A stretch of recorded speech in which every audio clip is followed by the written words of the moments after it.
بسم اللہ الرحمن الرحیم۔ شروع اللہ تعالیٰ کے نام سے جو نہایت مہربان اور رحم والا ہے۔ السلام علیکم میرے پیارے دوستوں، آج کا ہمارا موضوع ہے حضور پاک صلی اللہ علیہ وسلم کے والد کی وفات۔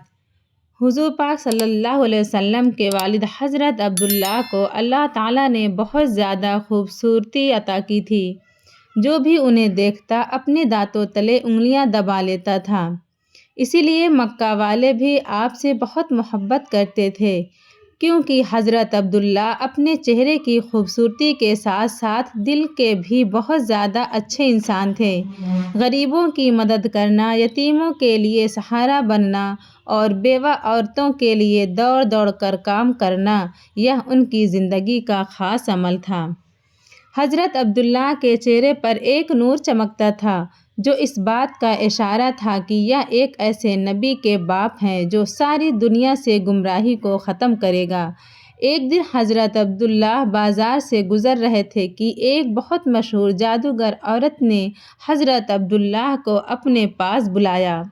وہ جادوگر عورت بہت زیادہ خوبصورت تھی اور اپنے علم و ہنر کی وجہ سے لوگوں میں مشہور بھی بہت تھی۔ اس نے حضرت عبداللہ سے کہا کہ اے عبداللہ، تمہارے باپ نے زمزم کا کنواں کھودتے ہوئے نظر مانی تھی کہ ایک لڑکے کو ذبح کریں گے، پھر تمہارا نام آ گیا، لیکن تمہاری جگہ 100 اونٹوں کو ذبح کیا گیا۔ آج میں تمہیں 100 اونٹ اس بات کے بدلے میں دوں گی کہ تم میرے ساتھ ایک رات گزار لو۔ حضرت عبداللہ نے کہا، ارے نہیں نہیں، یہ گناہ کی بات ہے، میں ایسا ہرگز نہیں کر سکتا۔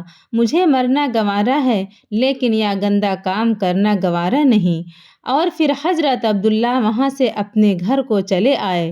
کچھ دنوں کے بعد عبد المطلب نے اپنے بیٹے عبداللہ کی شادی مدینہ کے ایک بہت اونچے خاندان کی لڑکی حضرت آمنہ سے طے کر دی، اور کچھ دنوں کے بعد دونوں کی شادی ہو گئی۔ حضرت عبداللہ اپنی بیوی آمنہ کو لے کر اپنے گھر مکہ آ گئے۔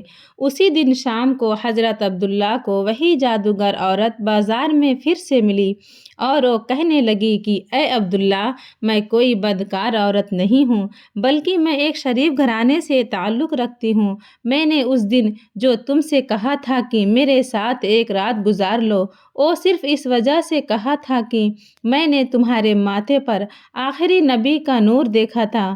میں چاہتی تھی کہ وہ نور میرے پیٹ میں آ جائے اور میں اس نبی کی ماں بن جاؤں، لیکن تمہاری بیوی آمنہ اس میں بازی لے گئی۔ حضرت عبداللہ اپنی بیوی آمنہ سے بہت زیادہ محبت کرتے تھے۔ حضرت آمنہ بھی بہت خوبصورت تھیں۔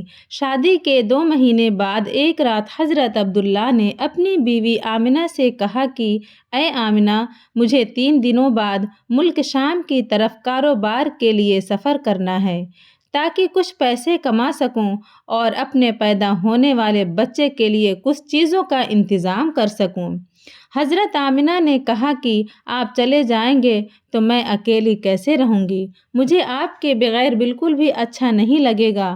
حضرت عبداللہ کہنے لگے کہ اے آمنہ، تم پریشان نہ ہونا، میں بہت جلدی واپس آ جاؤں گا اور تمہارے لیے خوب اچھے اچھے تحفے لے کر بھی آؤں گا۔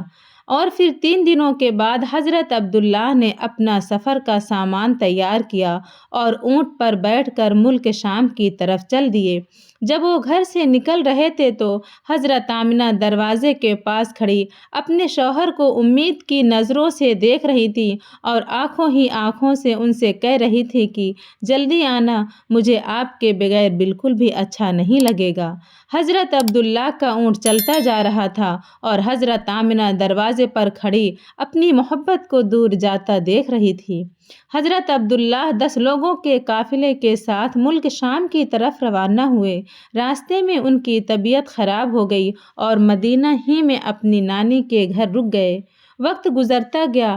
حضرت آمنہ ہر روز اپنے شوہر کا انتظار کرتی اور ہر آنے جانے سے ان کی خبر معلوم کرتی کہ میرے شوہر عبداللہ کب آئیں گے، لیکن ان کو کوئی صحیح جواب نہیں ملتا تھا۔ جب بھی مکہ میں کوئی قافلہ تجارت کر کے واپس لوٹتا تو حضرت آمنہ گھر کے دروازے پر کان لگا کر کھڑی ہو جاتی تھی کہ شاید میرے شوہر عبداللہ آ گئے ہیں، لیکن بعد میں خبر ملتی ہے کہ عبداللہ اس قافلے میں نہیں ہے۔ 2 مہینے کے بعد ان 10 لوگوں کا بھی قافلہ مکہ واپس لوٹا جن کے ساتھ حضرت عبداللہ گئے تھے۔ ان کے مکہ پہنچنے کی خبر ایک دن پہلے ہی مشہور ہو گئی۔ یہ سن کر حضرت آمنہ بہت خوش ہوئیں کہ میرے شوہر واپس آ رہے ہیں۔ عبد المطلب بھی بہت زیادہ خوش ہوئے اور لوگوں سے پل پل کی خبر لیتے کہ وہ قافلہ ابھی کہاں پہنچا ہے، کیا کر رہا ہے، کتنے دنوں میں آئے گا۔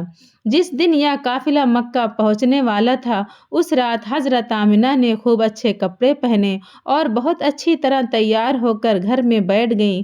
حضور صلی اللہ علیہ وسلم اس وقت اپنی ماں کے پیٹ میں 4 مہینے کے ہو چکے تھے۔ آخر وہ صبح بھی آئی جب یہ 10 لوگوں کا قافلہ مکہ پہنچا۔ حضرت آمنہ دروازے سے کان لگا کر کھڑی ہو گئیں کہ ابھی میرے شوہر آئیں گے اور میں ان سے گلے مل کر خوب خوش ہو جاؤں گی۔ عبد المطلب کو بھی جیسے ہی خبر ہوئی تو دوڑتے ہوئے قافلے کے پاس پہنچے، لیکن حضرت عبداللہ نظر نہیں آئے۔ پریشان ہو کر قافلے والوں سے پوچھا کہ میرا لڑکا عبداللہ کہاں ہے، وہ نظر نہیں آ رہا ہے۔ قافلے والوں نے جواب دیا کہ جاتے وقت مدینہ کے پاس راستے ہی میں عبداللہ کی طبیعت خراب ہو گئی تھی، اسی لیے وہ مدینہ ہی میں اپنی نانی کے گھر رک گئے تھے، اس کے بعد ہمیں نہیں پتہ۔ یہ سنتے ہی حضرت عبد المطلب نے اپنے بڑے بیٹے حارث کو کہا کہ اے حارث، جلدی سے اپنا گھوڑا نکالو اور مدینہ کی طرف سفر کرو اور جا کر دیکھو کہ میرے بیٹے عبداللہ کی کیا حالت ہے، پھر جلدی سے آ کر مجھے خبر دینا۔ حضرت آمنہ کا دل آج پھر سے ٹوٹ گیا۔ وہ امید باندھے بیٹھی تھی کہ آج میرے شوہر آئیں گے، لیکن خبر تو کچھ اور نکلی۔ ادھر حضرت حارث نے بہت تیزی سے اپنا گھوڑا مدینہ کی طرف دوڑایا۔ 3 دنوں کے سفر کے بعد وہ مدینہ پہنچے اور نانی کے گھر جا کر معلوم کیا کہ عبداللہ کہاں ہے، تو ایک دل کو دہلا دینے والی خبر ان کے کانوں میں پڑی۔ گھر والوں نے بتایا کہ اے حارث، عبداللہ کی طبیعت بہت زیادہ خراب تھی، انہیں دل کا دورہ پڑا تھا اور ان کی ابھی 1 مہینے پہلے وفات ہو چکی ہے۔ ہم نے انہیں نابغہ نام کی جگہ پر دفن کر دیا ہے۔ یہ سن کر حارث کی آنکھوں سے آنسو گرنے لگے۔ وہ بھی اپنے چھوٹے بھائی عبداللہ سے بہت محبت کرتے تھے اور پھر یہ واپس مدینہ پہنچے اور اپنے باپ عبد المطلب کو خبر دی تو حضرت عبد المطلب کے ہوش اڑ گئے۔ اچانک ان کی آنکھوں سے آنسو بہنے لگے اور اپنے بیٹے عبداللہ کی وفات کا غم برداشت نہ کر سکے، لیکن فوراً خود کو سنبھالا اور سارے لوگوں کو جمع کر کے کہا کہ اے لوگو، آمنہ کو اس کی خبر نہ ہونے دینا، کیونکہ اس کے پیٹ میں عبداللہ کا بچہ ہے۔ میں چاہتا ہوں کہ میرے عبداللہ کی نسل آگے چلے، وہ بے اولاد نہ رہے، اس کے گھر بھی ایک لڑکا ہو جو میرے عبداللہ کا وارث بن سکے۔ حضرت عبد المطلب نے شفا نامی ایک دائی کو بلایا اور کہا اے شفا، تم آمنہ کو بہت سمجھا بجھا کر اور بہت تسلی دے کر یہ خبر سنانا کہ ان کے شوہر کی وفات ہو گئی ہے، لیکن دھیان رکھنا کہ ان کے اوپر زیادہ بڑا صدمہ نہ لگے کیونکہ ان کے پیٹ میں عبداللہ کا بچہ ہے۔ حضرت آمنہ گھر میں بیٹھی انتظار کر رہی تھی کہ حارث اپنے چھوٹے بھائی عبداللہ کو مدینہ سے لے کر آئیں گے اور میرے شوہر عبداللہ ابھی مجھ سے ملنے گھر آ جائیں گے۔ اتنی دیر میں دائی شفا گھر پہنچتی ہے اور حضرت آمنہ کو اپنے پاس بلا کر فرماتی ہیں اے آمنہ، تم پریشان نہ ہونا، میں تم کو ایک بات بتانے آئی ہوں، تم خود کو سنبھال لینا، اپنے شوہر کی خاطر اور اس بچے کی خاطر جو تمہارے پیٹ میں ہے، خود کو سنبھال لینا، کیونکہ اس صدمے سے اس 4 مہینے کے بچے کو نقصان بھی پہنچ سکتا ہے۔ پھر دائی شفا نے حضرت آمنہ کو ساری باتیں بتا دی کہ تمہارے شوہر عبداللہ کی راستے میں جاتے وقت طبیعت خراب ہو گئی تھی اور پھر مدینہ ہی میں ان کی وفات ہو گئی اور وہیں پر ان کو دفن کر دیا گیا۔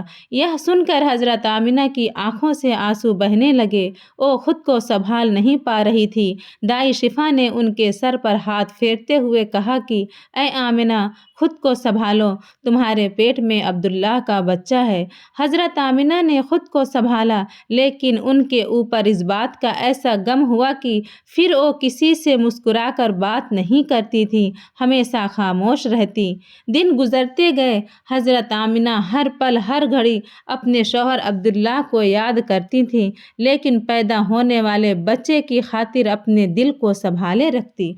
عبد المطلب اور ان کے سارے لڑکے دن رات یہی امید لگائے رہتے اور اللہ سے دعائیں کرتے کہ اے اللہ میرے عبداللہ کے لڑکے کو صحیح سلامت اس دنیا میں بھیج دینا تاکہ عبداللہ کی نسل باقی رہ سکے۔ اسی طرح 9 مہینے گزر گئے اور وہ دن بھی آیا جب اللہ کے رسول صلی اللہ علیہ وسلم کی پیدائش ہوئی۔ حضرت آمنہ کے گھر بچے کی پیدائش سن کر عبد المطلب اس قدر خوش ہوئے کہ دوڑے دوڑے آئے اور اللہ کے رسول صلی اللہ علیہ وسلم کو گود میں لے کر کعبہ میں گئے اور سجدہ شکر ادا کیا، اور پھر حضور پاک صلی اللہ علیہ وسلم کا نام انہوں نے محمد رکھا۔ لوگوں نے جب یہ نام سنا تو کہنے لگے کہ اے عبد المطلب، اے تم نے کیسا نام رکھ دیا ہے، ہم نے تو آج تک ایسا نام نہیں سنا۔ عبد المطلب نے کہا کہ اے لوگو، تمہیں کیا پتہ کہ میرے اس پوتے کی دنیا میں اتنی تعریف کی جائے گی کہ آج تک اتنی تعریف کسی کی نہ کی گئی ہو۔ حضرت عبداللہ کے بڑے سارے بھائی حضور صلی اللہ علیہ وسلم کی پیدائش پر بہت خوش ہوئے، یہاں تک کہ ابو لہب کو جیسے ہی اس کی نوکرانی نے آ کر خوشخبری سنائی کہ اے ابو لہب تمہیں بھتیجا مبارک ہو، تو ابو لہب اتنا زیادہ خوش ہوا کہ اس نے اپنی نوکرانی کو کہا کہ جا، آج سے اپنے بھتیجے کی پیدائش کی خوشی میں نے تجھے آزاد کر دیا۔ امید ہے کہ آپ لوگوں کو یہ ویڈیو بہت پسند آئی ہوگی۔ اگلا حصہ سننے کے لیے ہمارے چینل کو سبسکرائب کیجیے، بیل نوٹیفیکیشن کو بھی پریس کر دیجیے۔ ملتے ہیں ایک نئی ویڈیو کے ساتھ، تب تک اپنا خیال رکھیں۔ امید ہے کہ آگے آنے والے ویڈیو میں حضور پاک صلی اللہ علیہ وسلم کی زیادہ سے زیادہ ان کی پیدائش کے بارے میں آپ لوگوں کو جانکاری دی جائے گی۔